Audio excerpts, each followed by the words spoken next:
Encontré este documental de History Channel, muy interesante para que las cosas malas de la historia no volvamos a repetirlas.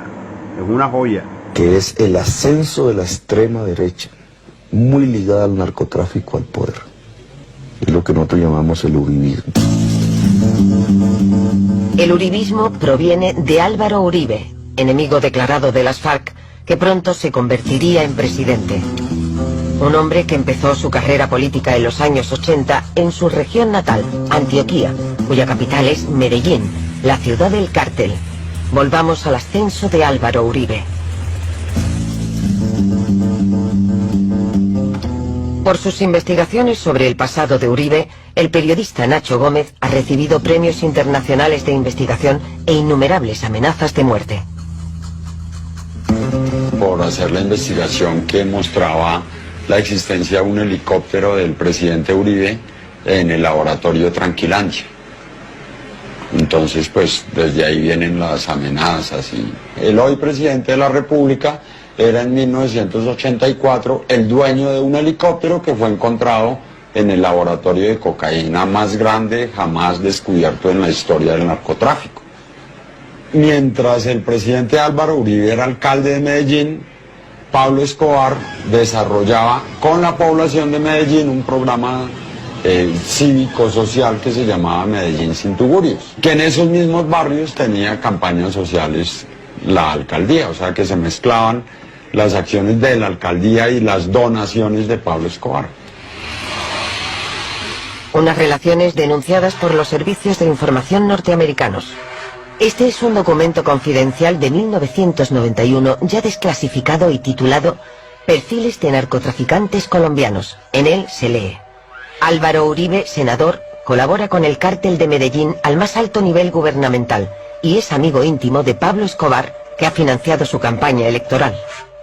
Y aún más grave, en la época de las matanzas de sindicalistas en los Platanales, Álvaro Uribe, convertido en gobernador de Antioquía, legalizó unas sociedades de seguridad privada llamadas Convivir, que se aliarían con los grupos paramilitares. Ejemplo: un tribunal de justicia norteamericano inculpó a la multinacional platanera Chiquita Brands por haber pagado a un grupo terrorista más de 1 millón de euros entre 1990 y 2004. Un tal Carlos Castaño había solicitado que el intermediario fuera una Convivir. Al servicio de ellos asesinaron sindicalistas, al servicio de ellos asesinaron a por lo menos 134 miembros de una comunidad afrocolombiana. En el caso de Chiquita hay plena prueba de que ello fue así. Es el caso más documentado que hay sobre la relación entre multinacionales y paramilitares. 1.500 sindicalistas fueron asesinados en la región de Urabá por estos grupos paramilitares que Castaño federaría. Se les atribuyen miles de muertes, matanzas de civiles y el desplazamiento forzoso de cientos de miles de campesinos. Unos meses antes de la elección de Álvaro Uribe, Castaño les anuncia sus intenciones. Ese gobierno colombiano no negociaba con las FARC, negociaba con los paramilitares que eran tratados como aliados. Primer episodio esclarecedor. El presidente Uribe autoriza a 3 jefes paramilitares a dirigirse al Congreso colombiano. Uno es Salvatore Mancuso, sucesor de Castaño, a la cabeza de los paramilitares, imputado en 60 procesos por la muerte de 7.000 personas.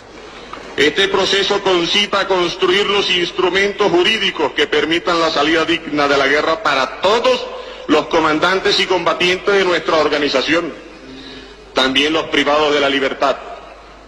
Como recompensa a nuestro sacrificio por la patria, haber liberado de las guerrillas a media república y evitar que se consolidara en el suelo patrio otra Cuba o la Nicaragua de otrora, no podemos recibir la cárcel.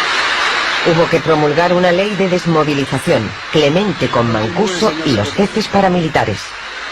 Se empezó a vender el paramilitarismo y varias cadenas televisivas, privadas de Colombia fueron cómplices en eso. Se empezó a vender no como lo que eran los ejércitos privados del narcotráfico que estaban cometiendo crímenes contra la humanidad, sino como los ejércitos salvadores contra la barbarie y la FARC. casi nunca combatió la FARC con los paramilitares. Eso casi no existe en la historia de Colombia, sin embargo así se vendieron. Y entonces el paramilitarismo empezó a tener una legitimación social. Las negociaciones desembocaron en la desmovilización de Mancuso y 32.000 hombres se convirtieron en una carga para Uribe. Washington los clasificó como grupo terrorista, debían entregar sus armas y recibirían una ayuda del gobierno. En cuanto a los 200 jefes, negociaron su situación en base al famoso decreto Justicia y Paz. A cambio de confesiones exhaustivas, se les prometieron grandes reducciones de las penas. Por sorpresa, Mancuso empezó a revelar el funcionamiento de toda la maquinaria paramilitar que se resquebrajó. Lógicamente que en toda la región del país se eligieron congresistas. ¿Y quiénes los eligieron?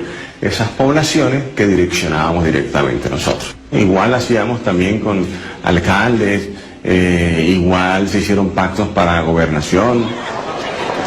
Las revelaciones de Mancuso llevaron a una serie de detenciones. Según él, el 35% del Congreso había sido elegido gracias a los paramilitares. Varios senadores y jefes de campaña de la coalición uribista fueron encarcelados en La Picota en un ala privilegiada, donde hacían barbacoas familiares. El ala pronto fue bautizada por los detenidos como el Congresito. Lo cierto es que todos los caminos del paramilitarismo conducen al presidente Uribe, porque su círculo más cercano ya ha llegado allá. Para responder. La Corte Suprema de Justicia también inculpó al jefe de los servicios de inteligencia, Noguera, que fue acusado de eliminar los expedientes que relacionaban a políticos con paramilitares y traficantes. El país estaba sumido en una crisis calificada como parapolítica por la vinculación del paramilitarismo con la política. En el Congreso, el senador Petro osó denunciar directamente al presidente en el curso de un debate que hizo época. Miren ustedes aquí, primera foto, el presidente Uribe, invitando a votar por él mismo y por sus amigos que están sentados atrás, congresistas hoy en desgracia, procesados, Eric Morris. El presidente desvió la atención de la opinión pública sobre los rehenes.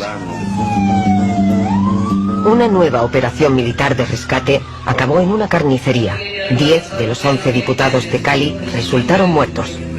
Al entierro asistieron las familias de los diputados y las mujeres que aún esperan, la madre de Ingrid Betancourt o la esposa de Óscar Lizcano. Nos congregamos en torno.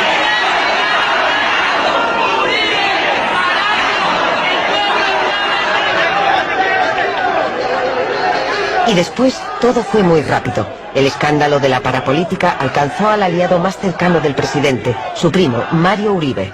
Inculpado por la Corte Suprema, intentó refugiarse en una embajada. Más tarde se unió a los 25 parlamentarios ya encarcelados por sus conexiones paramilitares.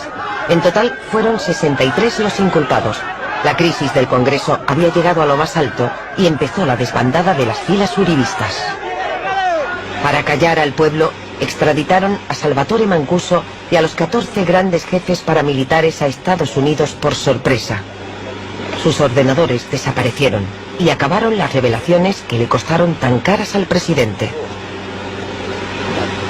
Pero las asociaciones de víctimas de crímenes de Estado y paramilitares se manifestaron y la Corte Suprema fue más allá.